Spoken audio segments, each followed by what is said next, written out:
Good afternoon, friends of the Jose Manuel H Garage channel. We're going to make a very simple video that consists of seeing how to measure the oil pressure of, well, in principle, all motorcycles, but we're also going to do something specific for Kawasaki's. In this case, it's absolutely applicable, exactly, with the dimensions that I'm going to tell you and such. The procedure is common for cars and motorcycles, but the material that we're going to use is suitable for the Kawasaki ZZR 11100, everything, both the C model and the D model, the ZX10 Tomcat, the GPZ 900 that share the same engine and such, the same measurements. Let's see how to measure the oil pressure. This is usually useful when, for whatever reason, the oil pressure light doesn't turn off or it comes on intermittently, or when the revs drop it comes on when the idle is low and then goes off again. In other words, it could be several things. It could be that there really is a problem with the oil pressure, the entire lubrication system of the bike, or it could simply be that the bulb or the electrical connections that measure the oil pressure have an error. So to clear up any doubts, the first thing to do is to check if the oil pressure is adequate or not. If it is adequate, then we would have to see what is happening with the Volvo and those electrical connections. And if it is not adequate, then we would have to see exactly what the cause is. The normal causes are usually that the oil pump is not working properly. In this case, the workshop manual also says that it could also be due to the relief valve. In other words, it says that the oil pump and the relief valve need to be checked. Many times it could also be due to the main bearing or connecting rod bushings that are worn. So that's where the oil pressure is lost, but there would be engine noise. Okay, this bike doesn't make any noise, everything sounds fine. Okay, it's very important to always measure the oil pressure at operating temperature, that is, with the oil at 90. So, the first thing to do is start the bike, let it warm up, let it reach operating temperature, then turn the bike off and put the adapter in to measure the pressure with a pressure gauge. The manual, either the workshop manual or the manufacturer's manual, will give you the data on the temperature and operating temperature, but also at what revolutions you have to measure, at what number of revolutions you have to measure the oil pressure, and between what values this oil pressure has to be. That's what you have to do. Well, now we're warming up the bike so that it reaches 90 GR. Right now we have 52 GR. The spark plug is still at the beginning.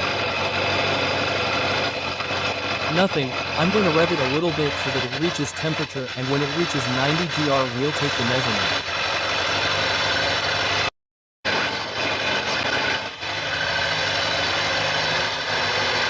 Well, I'm already turned on and I'm going to trip the booster, and there we are with the 90 GR that was showing before.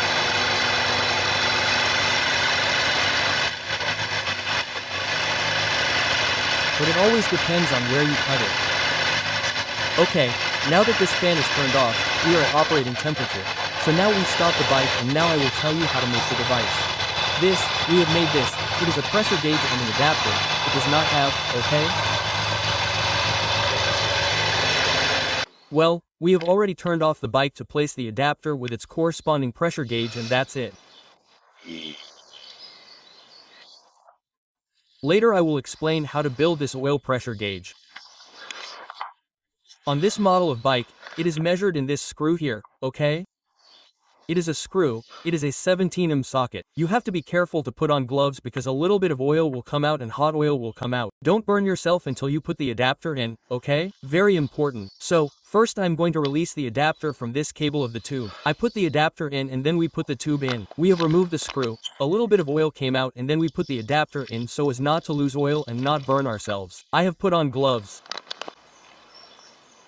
Well, that's it. I have already put the adapter in. I'm going to tighten it a little with the wrench, okay? You have to be careful not to burn yourself, okay? Because you have to wear gloves because this is the coolant water pipe and it's very close. I'll put it on with the wrench. And now I'm going to tell you exactly what the workshop manual tells us at what revolutions it should be measured, which is at 4,000 revolutions in this case, and at what pressure it has to be. This is a pressure gauge that goes from 0 to 10 bars and it works perfectly, okay? So what the workshop manual doesn't say, in this specific case, for the ZZ1100E, It's the D model, but it's the same for the ZX10, for the C model, for the GPZ 900, is that we'll need a pressure gauge from 0 to 10 kilograms per square centimeter, the same, 010 bars. This one is 010 bars, and an adapter with an M18 thread. My 18 is the diameter, right? I mean, it's the yes. The width of this little cap, I mean, it's an M18 with a thread pitch of 1.5, okay? An M18 with a thread pitch of 1.5, okay? So, the measurements it has to give us are measuring it at 90 grams at operating temperature and at 4,000 revolutions per minute. It has to give us between 2 and 3 kilograms, which is the same as between 196 and 294 kilocalories, or which is the same as between 28 and 43 p, okay? Not like we have it in bars, which is practically the same as the kilogram cm squared, the ones that are left between 2 and 3, okay? Which has to be between 2 and 3 at 4,000 revolutions. So we start the bite. Do you see? That's when the oil pressure light comes on, and when it starts, it has to go off.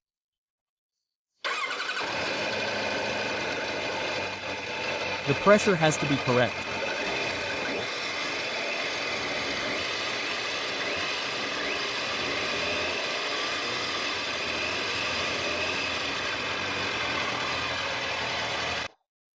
I was thinking about this to measure the oil pressure here. It's not worth it because looking at this is super big. Do you see how big it is? At the end, you're looking at the photos of the adapter that they tell you for these Kawasaki's to measure the oil pressure, and it's true that it's this wide and this goes through. I mean, and this thread, but of course, the hole there is infinitely smaller, it's like this. It's a little hole like this. So, of course, since this is so big, it doesn't show any pressure, and it does have it because if you accelerate and such, the oil comes out through there. What we don't know is how much pressure it has, but we don't know how much. And what I wanted to do was measure the pressure. Therefore, to measure the pressure here, you either have the adapter, this one, which is two things that are needed to measure the pressure on Kawasaki's according to the workshop manual. This adapter here that costs about 30 euros, and then the pressure gauge with one of these things that is quite a bit bigger than the one I have. Sure, I also understand that depending on the thickness of this little tube, the measurements will be one way or another. In other words, the best thing to do would be to measure it with a tool, but they don't make them anymore. I've seen some around here that they sell some and they're around 200 euros. It's not worth it. Okay, so the other thing is, what I suspect is that what's wrong is this, the little bulb that measures the oil pressure, which, look, on the ZZR 1100 is here. Do you see this little bulb here? It's here. Wow, on the left side and on the ZZR 1100 Model D as well. This is the D4, okay? D4, which is from 1996 onwards on the D and C models. This is a D3 or D2. It's 1993. It's also from. But look where the little bulb is. The little bulb is right here below, and in the C's this little bulb is also here below, okay?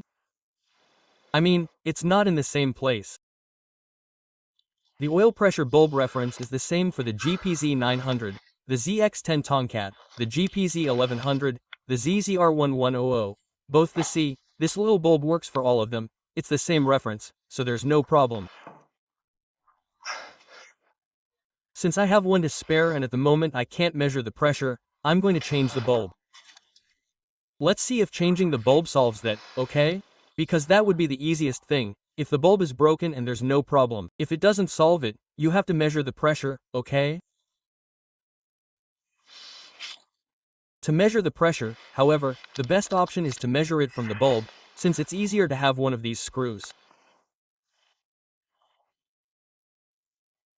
The thing is, I had this screw, which is one of those for brake calipers and such, but the thread pitch, that is, the width is right, but the thread base is not right.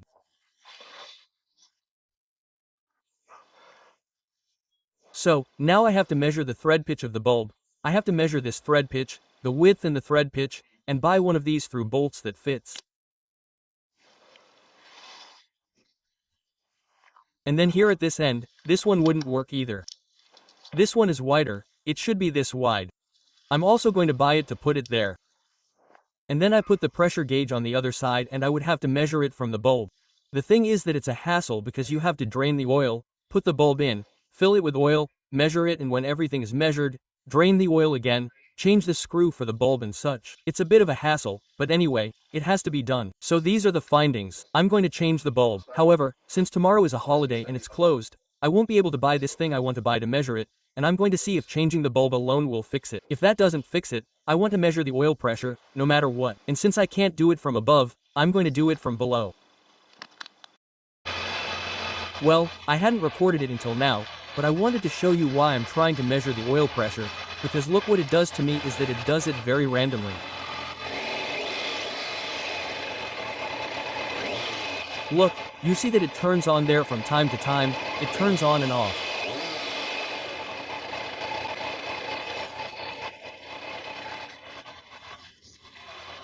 It's not when the revolutions suddenly drop at a specific moment, no, but there are times when it turns on. You're driving and sinking slowly, quickly and such, there are times when it turns on.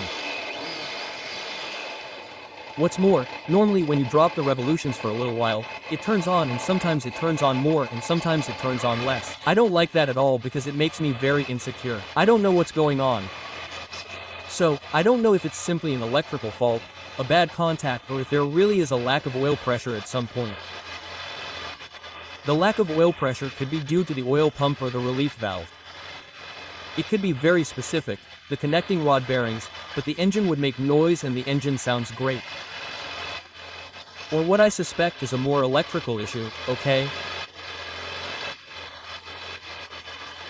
Or that because the bike has been stopped for so long, the oil pump suction cup has too much space, so it doesn't let the oil pass properly and that's why it doesn't have the right pressure. That's why, on the one hand, I want to measure the pressure to be sure and know what the real pressure is, and on the other hand, I want to see the electrical circuit, isolate it to see if it's due to a bad contact. The first thing I did was locate the suction cup, which is the D6 model, which is the D4, sorry, which is this one, it has it here. And I realized that the little screw that holds the cable was a little loose. I said, oh, okay, that's it. I pressed it, went for a ride and this came back. So, this has to be fixed. I mean, the bike can't go like this until it's clear and it does it after being on for a while. I mean, when it's a little hot it doesn't do it.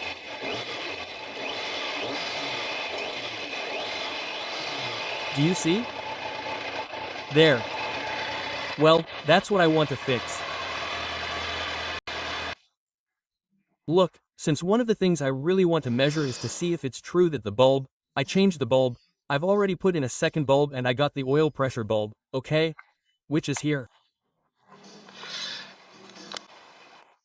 And since I really suspect that it could be something electrical and not that the bulb is actually sending a lack of pressure, when there's a lack of pressure, what the bulb does is send a negative, okay? It's a negative. It's normally without sending anything or in positive, the truth is I don't know, but when it detects that it has low oil pressure, the electrical signal it emits is a negative. With that negative, the oil pressure light comes on. So, what did I do to measure it? I got a lamp here. Let's measure the camera. I'll repeat, I turn the key. There I have it on. Here I have it on, as you can see. And now when I start it, both of them have to go off. Okay, off and off.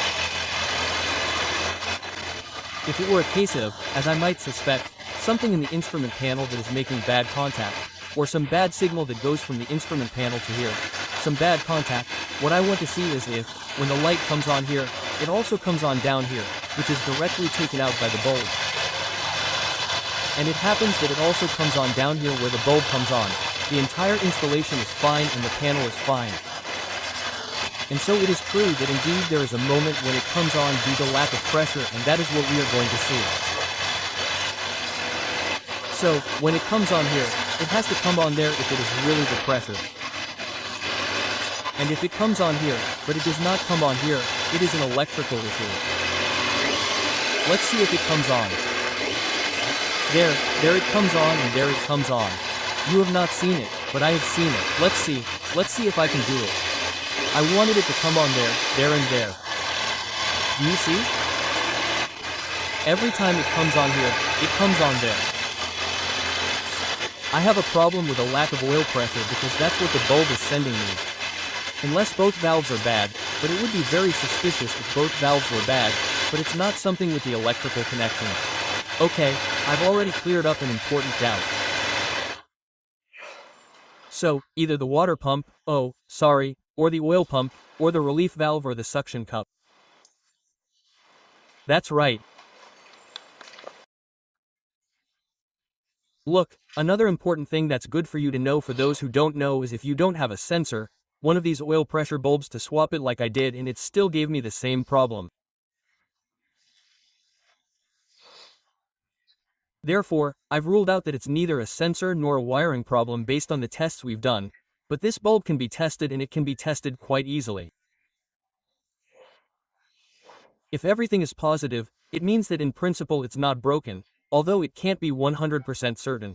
I mean, positive, if I mean that it passes the test, okay, but if it doesn't pass the test, okay, that's what we can say with all certainty that it's broken. I mean, we can't guarantee that it's good, but we can guarantee that it's broken if it doesn't pass the two tests that must be done. The first and easiest one is to use a continuity tester to place one probe of the tester here and another here on the output, okay? One here on ground and another here on the output and it should give continuity. Let's see. The types of these bulbs are oil sensors, those that are normally open circuit or those that are normally closed circuit. This is a normally closed circuit, that is to say, the oil pressure light would normally be on, as long as the motorcycle has power and the engine is not running. The circuit is always closed. The moment the engine is running and the sensor detects pressure, it opens the circuit and therefore the oil pressure light turns off. Let's measure it for continuity. Look, we put the tester here in continuity, which in this one is here, where the continuity symbol is, okay? And we put it in continuity. Now it should beep when I put the two waves together. Okay, that's it. Let's see if I can put it here so that it can be seen. Let's see, can it be seen? Yes, it can be seen. Okay, well, that's it. This way it would indicate continuity by beeping. Do you see? Well, we put a probe here in this part of the frame and another one in the output and this one has continuity. Therefore, this test has passed affirmatively. It means that in principle the sensor is good. The other thing that can be done is, I'll show it to you now.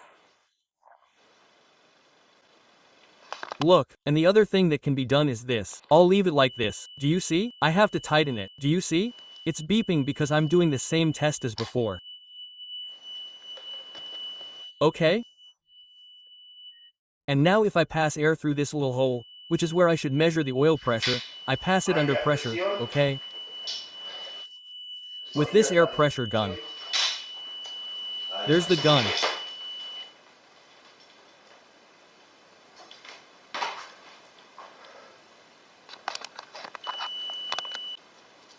Well, look, the other thing that can be done is, as we did before, measuring continuity. The circuit is normally closed, that's why it beeps. And now through this hole, which is where the oil pressure would actually be measured. This is the one that's screwed in. Do you see?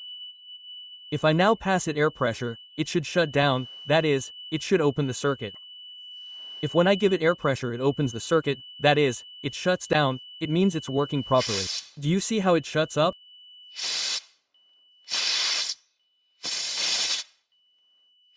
This one is perfect because it passed both tests. And this is the one that the bike had. Okay, perfect. This one works perfectly. Well, we've finally seen it. Here we have a small problem with the oil pressure. And before doing anything, let's compare between what it is now and what we're going to do to it and then how this one is and how any other one is. Well, this is the D4 and this is the D1. But I'm going to measure the oil pressure. I'm going to measure the oil pressure at first from where it's measured here and also from the bulb below.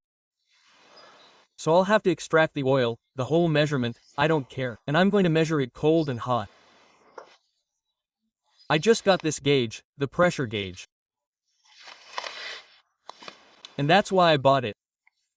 I'll leave you a link on Amazon to buy it. It costs about 30 euros, 35 euros or so, and this is the one that works for us for the top one, which is an M18 by 1 and 5.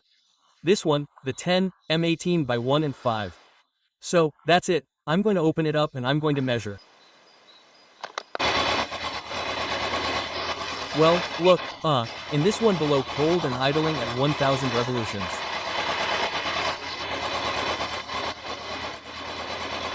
At the moment I have, let's see, yes, 10 pi and it doesn't reach a bar.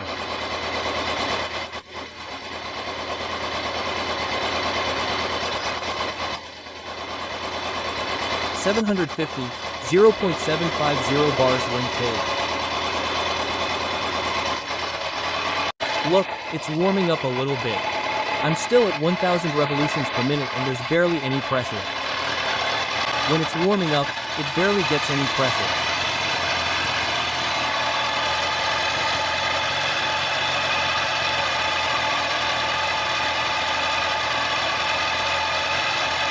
Then I'm going to look at it from the suction cup.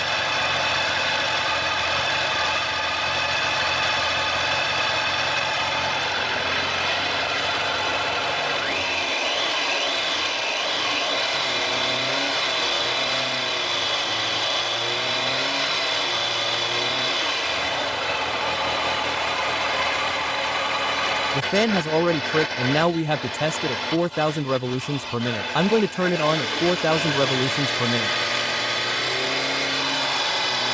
And nothing, it has no pressure at all. No pressure at all, a disaster.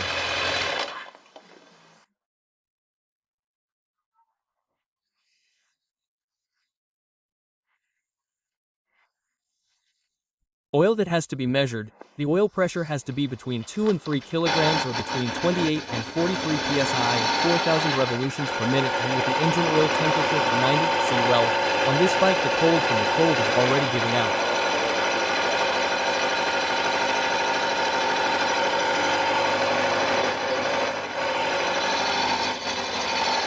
At how many? At 15 revolutions per minute.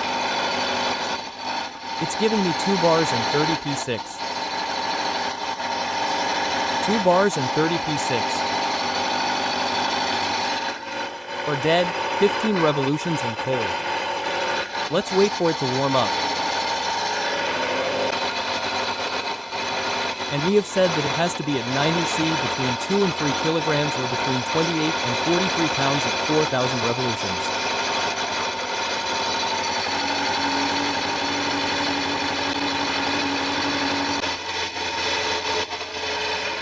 At about 50 C and at 3000 revolutions the boat is already at temperature clean and it is at 3000 revolutions.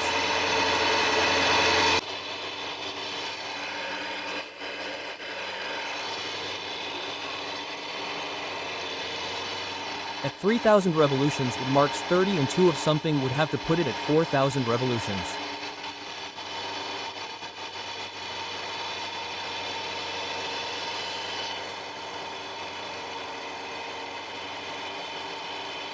$4,000. Now it is 4000 and at 4000 it marks 3 and 45.